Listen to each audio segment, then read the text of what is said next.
Common Origination and Disbursement Update featuring Management and Program Analysts Tanika Chialastri and Marie Fitzpatrick. Good day, and welcome to the FSA Virtual Training Conference breakout session on the updates to the Common Origination and Disbursement System, better known as COD. My name is Marie Fitzpatrick, and along with my co-presenter, Tanika Chialastri, we will be walking through the most recent and some of the future changes of the COD system. We are pleased to be together again this year, but from the very small stage of our very own homes.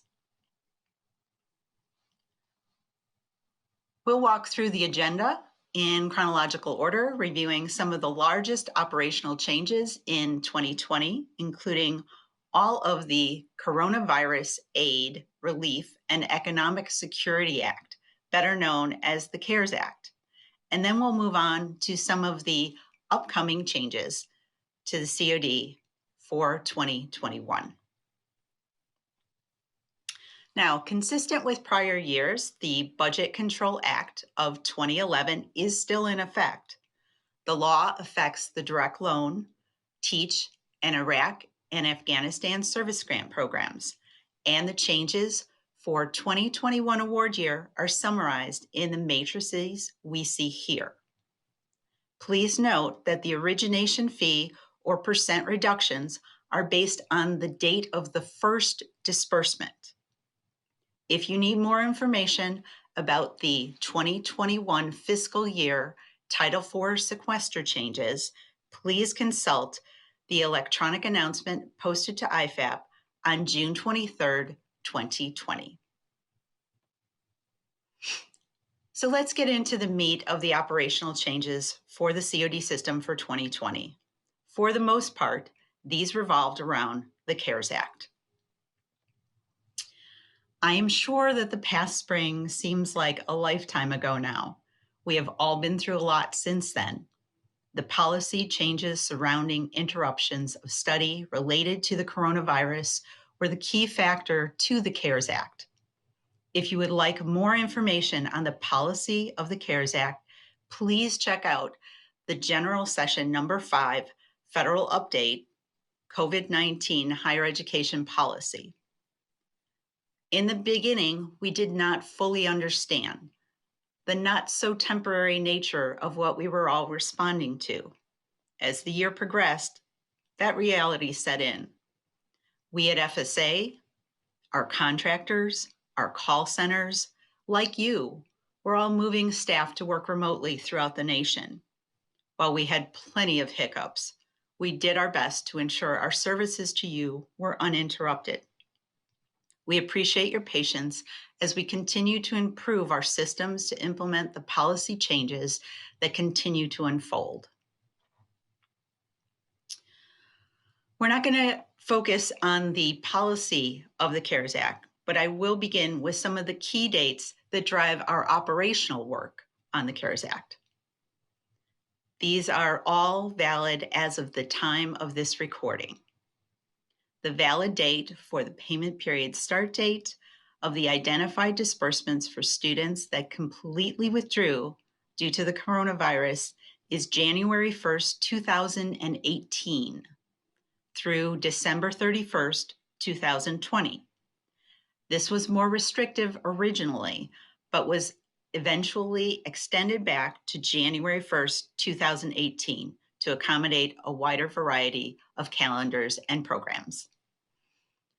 The date by which the coronavirus indicators on the Update Disbursement Information screen are to be submitted is December 31st, 2020. And you will have until September 30th, 2021 to report all of the Title IV aid not returned under R2T4 requirements due to the CARES Act relief. So, for the COD system CARES Act accommodations, we implemented the changes in two main phases. The first was in early August. We added the coronavirus indicator in the form of a checkbox on the Update Disbursement Information screen to allow for the immediate identification of eligible students for loan discharge, teach cancellation, or Pell LEU adjustment, and edits were added and or updated to aid in processing this new coronavirus indicator. Then the second was in late September, when the R2T4 tool in COD was updated to allow schools to report under CARES Act requirements. We also made coronavirus reports available to schools, and the SULA calculator was updated with the coronavirus indicator. And in early November, we made an alteration to accommodate a less restrictive payment period start date, and we modified Edit 71 to allow for more expedited submission of the coronavirus indicator for Pell disbursement. We'll touch on that in a moment. Schools have an incredible amount of power once they identify the disbursement or payment period of the student that withdrew due to COVID-19. A mere checkbox on the Update Disbursement Information screen discharges the loan, cancels the amount of teach, and excludes the identified disbursements from the SULA calculation or the Pell Grant Lifetime Eligibility Used, or LEU. Let that sink in for a minute. You check a box and it puts all these reversals in motion, some immediately. It's a powerful tool to be used very carefully. This is why we've been adamant that the coronavirus indicator not be set until you are satisfied that the disbursement will not need any further alteration of any kind. You can imagine that once a loan is discharged, it is extremely difficult to undo that action. Also keep in mind the distinction between the coronavirus indicator on the Update Disbursement Information screen and the R2T4 coronavirus indicator in the R2T4 calculator in COD. They are two separate flags that have no systematic overlap.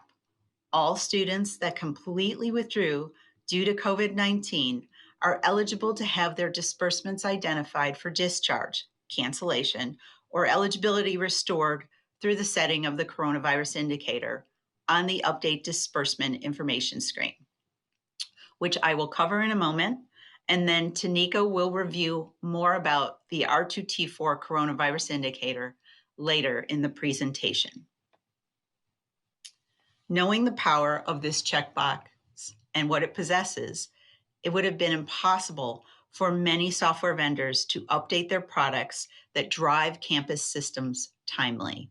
Therefore, the coronavirus indicator is available for update on the COD Web Update Disbursement Information screen only. However, it is displayed on 6 screens listed here: the Award Disbursement Information screen, Disbursement Information, Disbursement History Information, Batch View Record Information, Batch View Disbursement Information, and Batch View Response Information. Because we could not prescribe a schema change so late in the year, the coronavirus indicator is not returned on the Common Record response. But to identify an affected record, we have added a new Warning Edit 99 triggered at the disbursement level for all programs when a school updates an actual disbursement with the coronavirus indicator.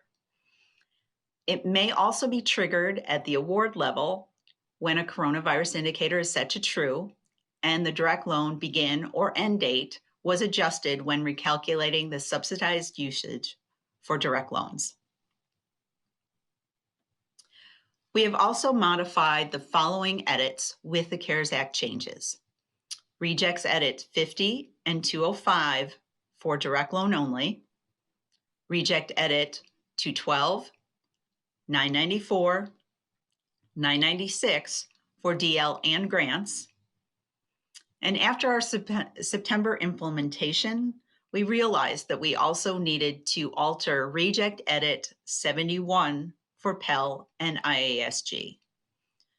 Generally, this edit usually triggers when a change to disbursement is submitted after the end of the processing year without extended processing.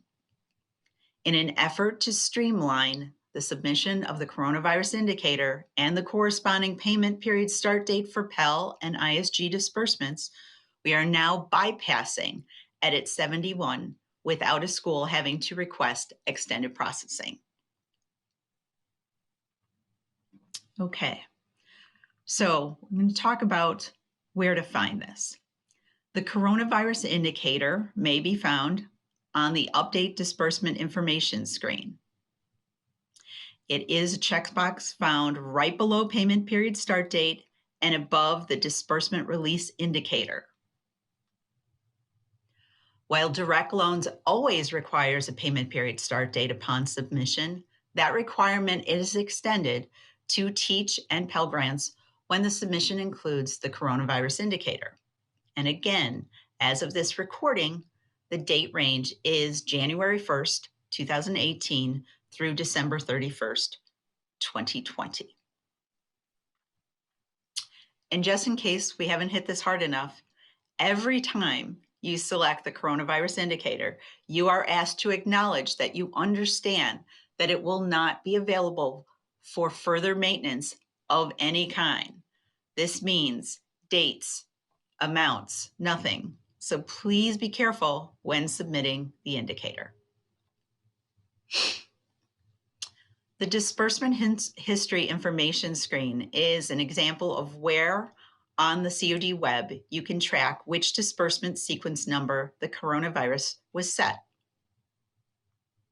Be sure to scroll all the way down to the right. You are also able to export the contents of this page if you need it for documentation purposes. Just select the Export to XLS hyperlink you see to the right.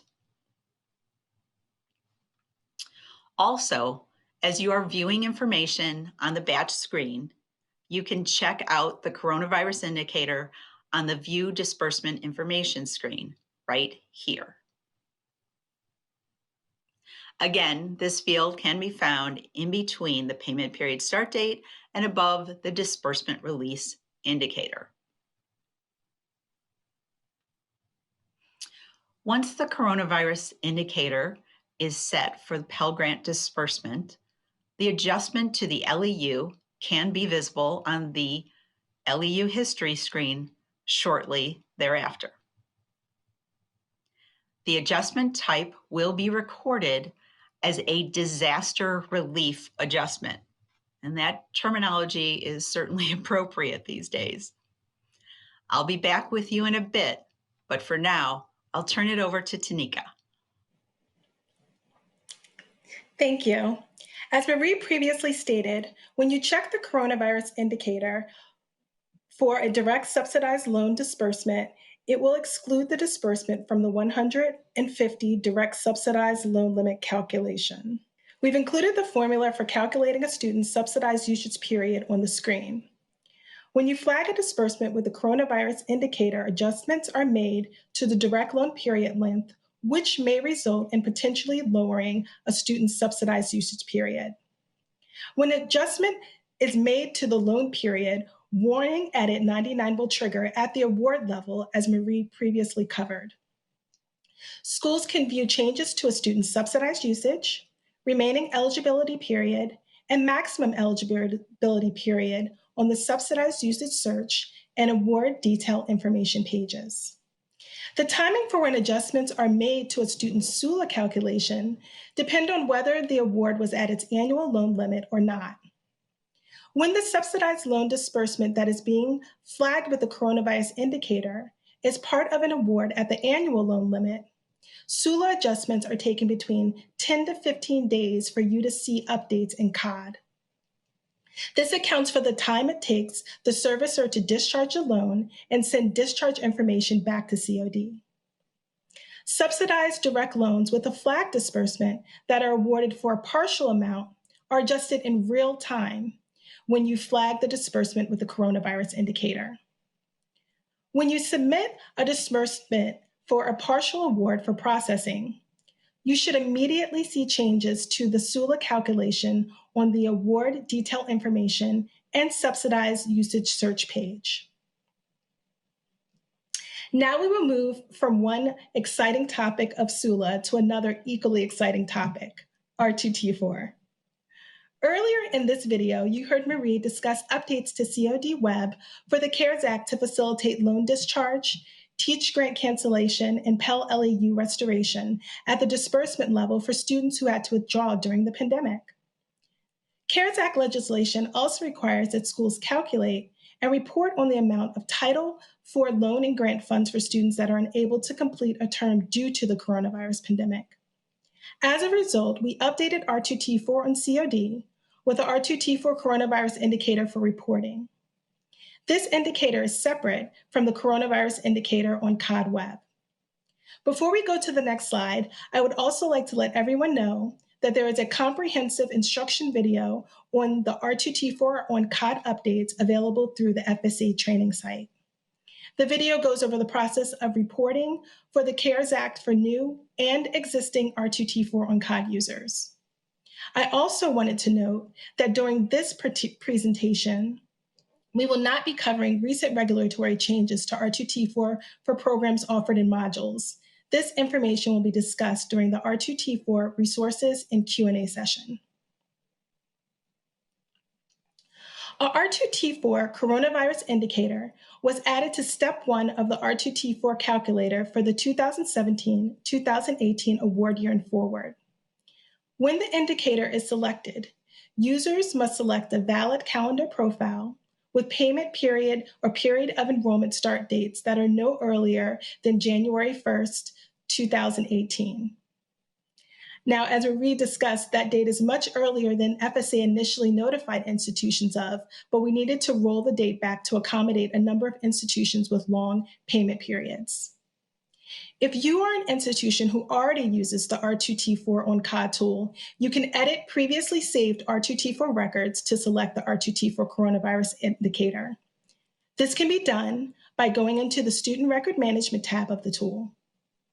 Other updates include the R2T4 review calculation page and Student Record Management page, which were updated to include an R2T4 coronavirus indicator read-only field for saved student records.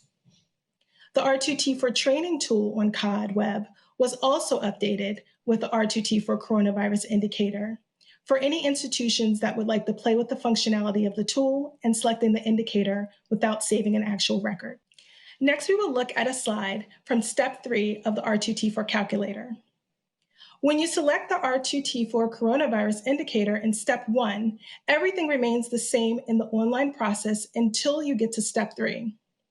In step 3, we updated the messaging to state that the second column for aid that could have been dispersed and net aid that could have been dispersed is zeroed out and is non-editable. Users who are calculating a new R2T4 record or an existing R2T4 record should make sure that the dispersed aid amounts that are being entered in the first column equal up to the full amount the student is eligible to receive per CARES Act guidance. Therefore, if you had to redisperse aid per CARES Act guidance, the amount dispersed should be reflected in the amount you would enter on that page. Next, we will discuss R2T4 reporting updates and additional enhancements.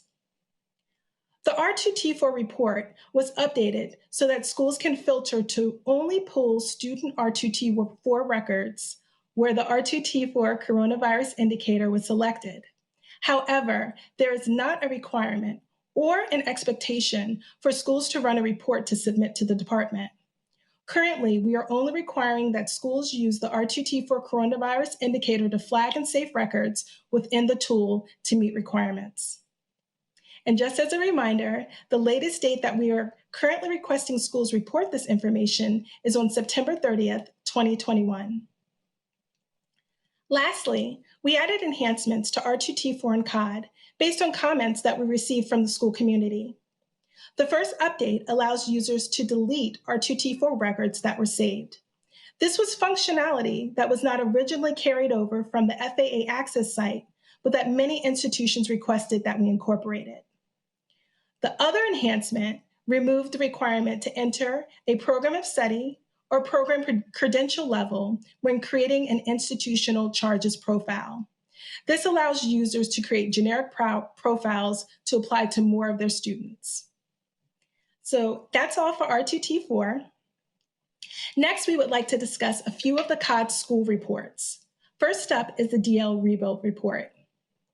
The DL Rebuild Report was not updated to include the coronavirus indicator, and COD excludes any direct subsidized loans that have a disbursement marked with the coronavirus indicator in COD Web from the report. If schools have any concerns or need to figure out how to retrieve a direct subsidized loan record, they should contact COD School Relations. We will have a slide with their contact information later in this video.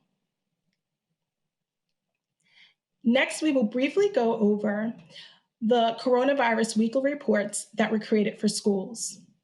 There are 3 new coronavirus reports that are generated on a weekly basis. The reports are specific by award year and program type, so we have a separate direct loan, teach grant, and Pell IASG reports. These reports can be accessed by going to the school reporting website link on the Services tab on COD. Here you will see an example of the weekly coronavirus report for direct loans. It is at the disbursement level for the 2020-2021 award year. In the report, you will see details regarding the discharged amount for flagged subsidized, unsubsidized, and plus loan disbursements with the coronavirus indicator. Next up are some brief updates for the winter. Some of you may have seen that SAIG is being upgraded to comply with federal mandates to improve email and web security. As a result, internal and external sites and services must support Transport Layer Security TLS version 1.2 or higher.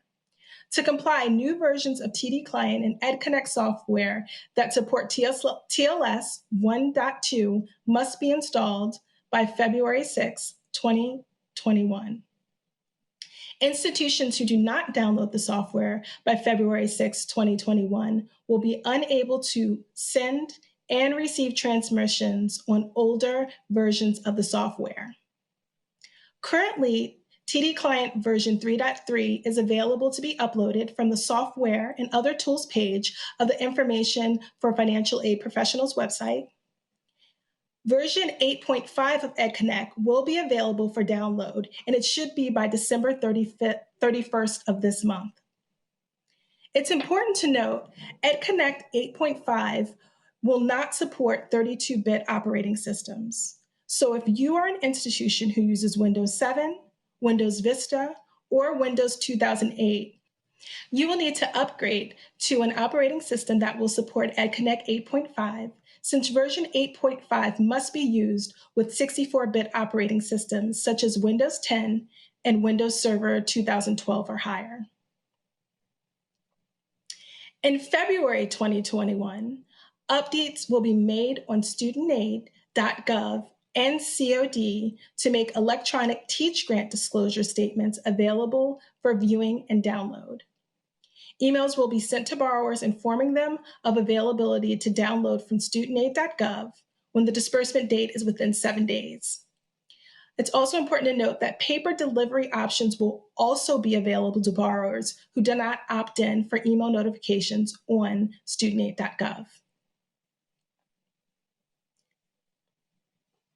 So winter was short, and now we will go over changes that we are currently working on for the spring 2021 release. For the spring release, I will discuss the changes to COD that are tentatively scheduled to occur in late March 2021. We did not have an exact date at the time of this recording, but will communicate the actual dates to you all through an electronic announcement in the future.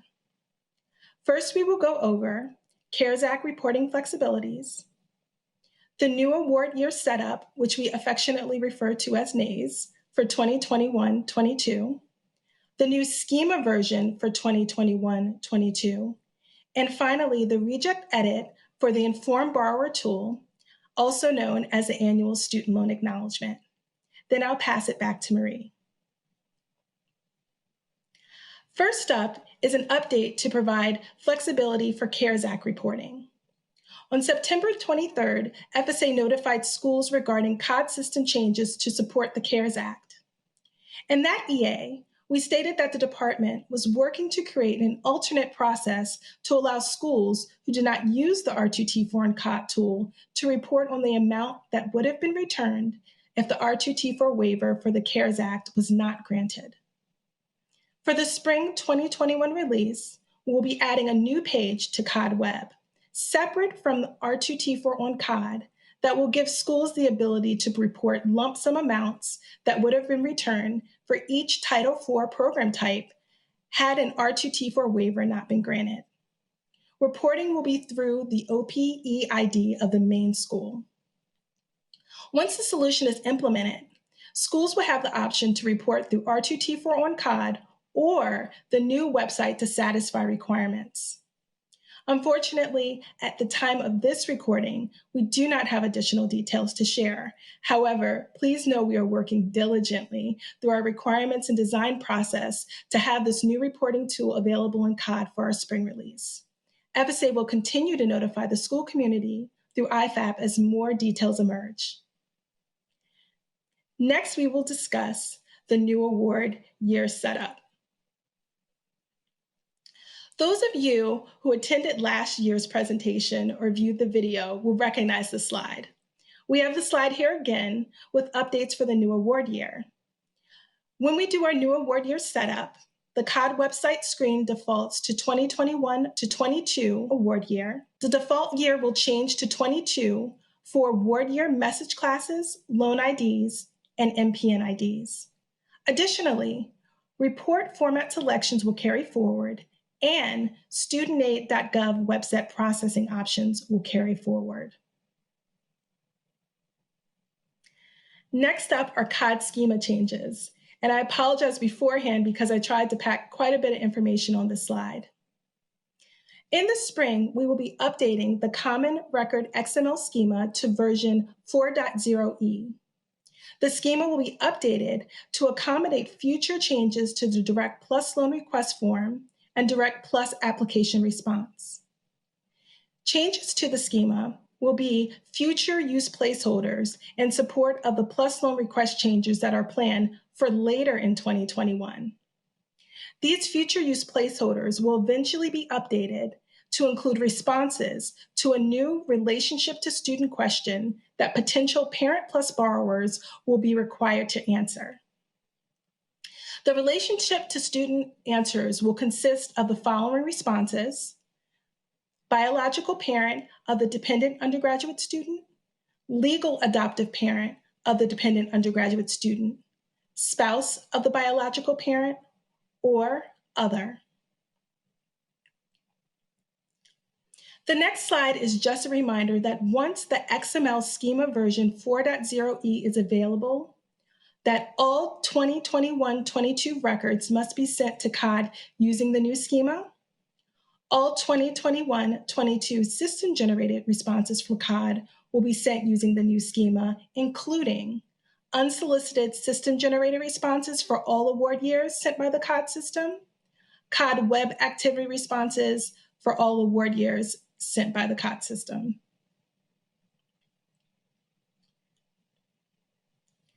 We have a few more updates left for the spring, and now I'd like to talk a little bit about the annual student loan acknowledgement. Last year, when Maria and I did this presentation, we discussed the Informed Borrowing tool going live as a requirement on studentaid.gov for students to complete for the 2020-2021 year. In April 2020, the tool went live, which included a new system-generated response and informed borrowing search on COD. But based on feedback from the community, FSA delayed turning on the disbursement reject edit if a student had not completed the acknowledgement. Since April 2020, there have been some minor name changes. First, We now refer to the Informed Borrower Tool or Informed Borrower Confirmation as an annual student loan acknowledgement on studentaid.gov. We had learned that many system developers and schools had already started to make changes to their back-end systems with the named Informed Borrower. So on COD, schools will continue to see the term Informed Borrowing Confirmation or Tool on the COD website and the XML schema tags and published in parts of the technical reference. So here's a second reminder for this section.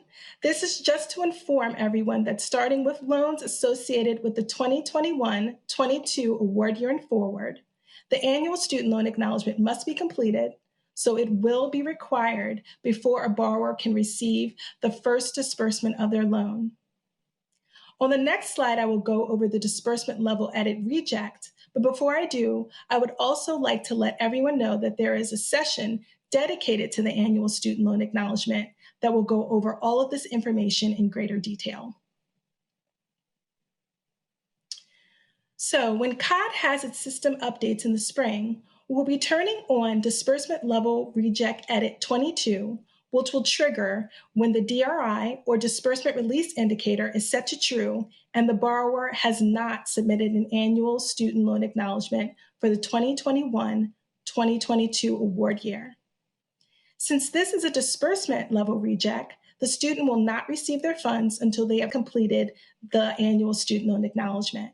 That's all I have for now. Before I pass it over to Marie to close out, I just want to thank you all for your time and for allowing me to go over these important updates. Back to you, Marie. Thanks, Tanika. Some final items before we wrap this up. We have compiled a list of sessions that intersect with some of COD's changes or cover the policy aspects of the same topics we covered here operationally. They include the general session number 5, federal update, COVID-19 higher education policy, breakout sessions. Number 4, Title IV reconciliation, what's in your toolkit? Number 5, the NSLDS update. Number 27, annual student loan acknowledgement, better known as ASLA, that Tanika just mentioned. Number 18, the R2T4 resources and Q&A. I think Tanika also mentioned that one. And number 25 is the FSA Partner Connect preview, which we think that you will all be interested in. We encourage you to check out these sessions at your convenience. And as of this recording, these are some of the electronic announcements that supply additional details on the topics we have covered here today. I encourage you to frequently check IFAP for more operational guidance as it becomes available. Thank you for joining us today. We hope you and your families are remaining safe and well during these uncertain times. As always, your first line of operational support are our support centers. The contact information for both the COD School Relations Center and the Student Loan Support Center will close us out. Don't hesitate to contact them with questions.